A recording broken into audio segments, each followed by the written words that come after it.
The neon lights of Zeran City flickered like broken stars above the crowded streets. Rain-slicked alleys reflected the kaleidoscope of alien advertisements and human-run kiosks alike. Amid the chaos, humans were a minority, often overlooked in favor of taller, scaled, or multi-limbed beings. But today, Marcus Holloway, a mid-level tech consultant from Earth, was about to stumble into a scene he would never forget. He was late again, as usual, scurrying between puddles and trying to avoid the occasional hovercar that screamed past the street-level traffic. That's when he saw her. A figure crouched beneath a tattered awning, drenched, her silver scales dulled and coated in grime.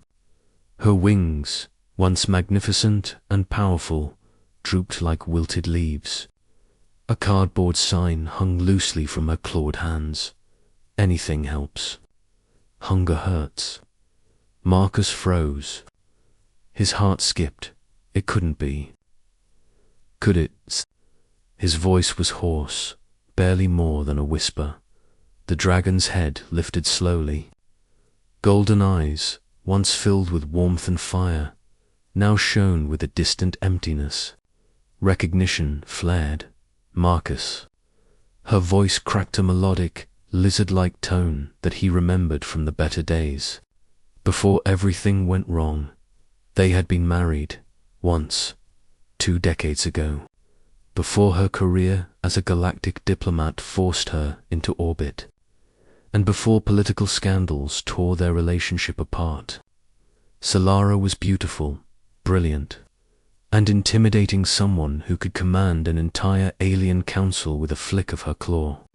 And Marcus had loved her beyond reason, but now here she was, reduced to begging on the streets of a city that barely tolerated humans, let alone a dragon in such dire straits.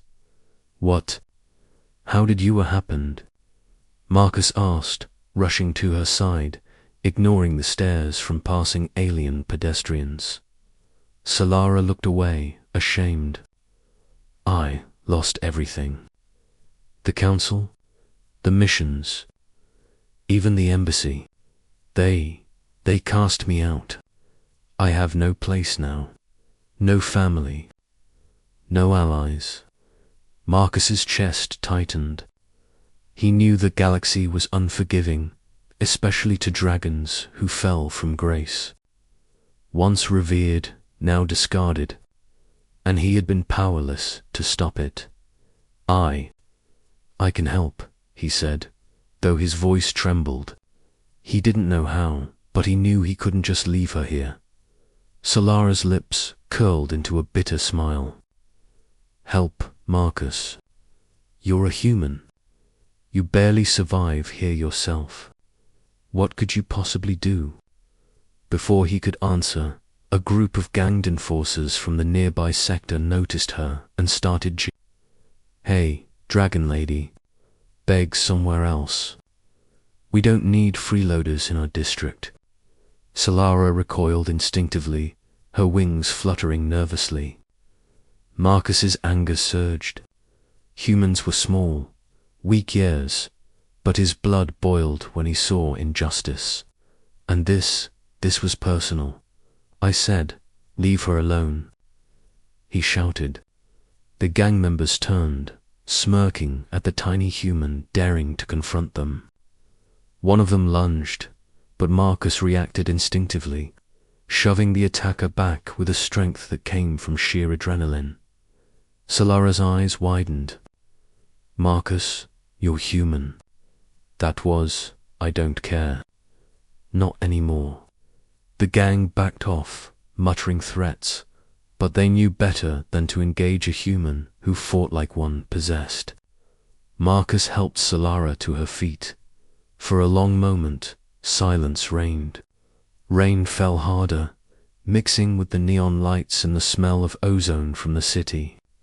Then, Solara's shoulders slumped. I can't go back to them, she whispered. They'll just humiliate me again. I'm done. Marcus shook his head. No, You're not done. Not while I'm breathing. Come with me. I'll find a place for you. Somewhere safe.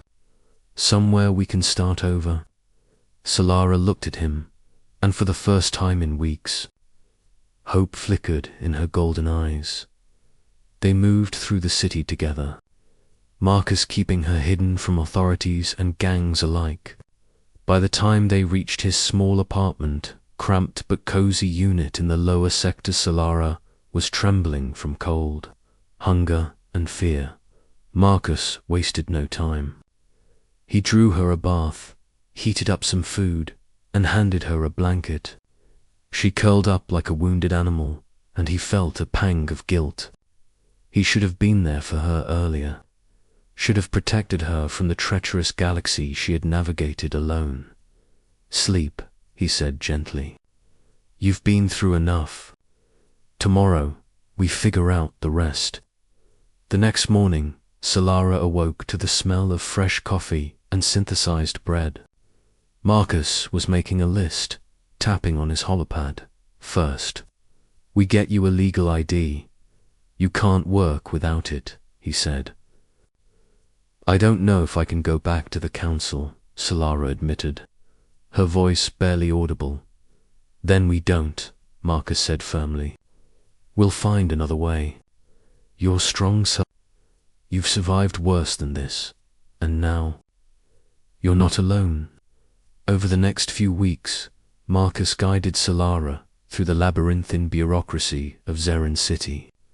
She was hesitant, unused to asking for help, but Marcus's unwavering support gave her courage. He even got her into a small tech consultancy using her alien, diplomatic expertise to negotiate deals humans couldn't comprehend. Her mind, sharp and cunning as ever, shone brightly in her new environment, but it wasn't all smooth. Word of her fall from grace had spread. Some aliens laughed, some whispered, some openly scorned her. Solara, proud as she was, struggled to cope with the humiliation. Marcus watched her, silently angry at the galaxy that had chewed her up and spat her out. Then came the night that would change everything. They were walking home from work when a convoy of the council's enforcement drones surrounded them. Solara froze. Marcus, it's them. They're taking me back. I have to go. No, Marcus said, stepping in front of her. Not this time. The drones activated energy nets, trapping them both. Solara prepared to surrender, expecting humiliation and punishment. But then Marcus did something unexpected. He stepped forward and spoke. Not as a human, not as a consultant, but as a champion of the underdog. You want her back? He shouted, voice amplified by a nearby holoprojector. She's not yours anymore. She's free. And if any of you try to harm her, you'll answer to me. A moment of silence followed. Then the drones hesitated. Something in Marcus's words, in the certainty and fearlessness of a human who refused to accept injustice, resonated. Solara stepped beside him, wings unfurling fully for the first time since her fall. Her golden scales shimmered under the neon lights, her presence commanding attention. She didn't need the council. She had Marcus, and she had herself. The drones withdrew, and the enforcers never returned. That night, in the quiet of Marcus's apartment, Solara looked at him with awe. You saved me. Marcus shook his head. No, you saved yourself. I just reminded the galaxy that humans, we don't give up. Tears glistened in her eyes. I've been humbled, Marcus. I've seen what it's like to fall, but I've also seen something I forgot existed. Humanity, compassion, strength that comes not from power, but from refusing to let injustice win. Marcus smiled. That's the thing about humans. We may be small, fragile, but we never stop. And sometimes, we remind the galaxy that even dragons can fall and rise again. Solara laughed softly, a sound that was both musical and bittersweet. I suppose I owe you my life. Again. You owe me nothing, Marcus replied. Just stay, fight, live, and maybe. Forgive me for failing you before. She nodded, placing a clawed hand over his. I already have. And now? Let's show them both what we're really made of. The streets of Zeren City would never forget the night the human and the fallen dragon stood together, unbowed and unbroken. And for Marcus and Solara, it was the beginning of a new chapter, one forged not by status, not by power, but by courage, resilience, and the unyielding bond of a human who refused to turn away. Asterisk.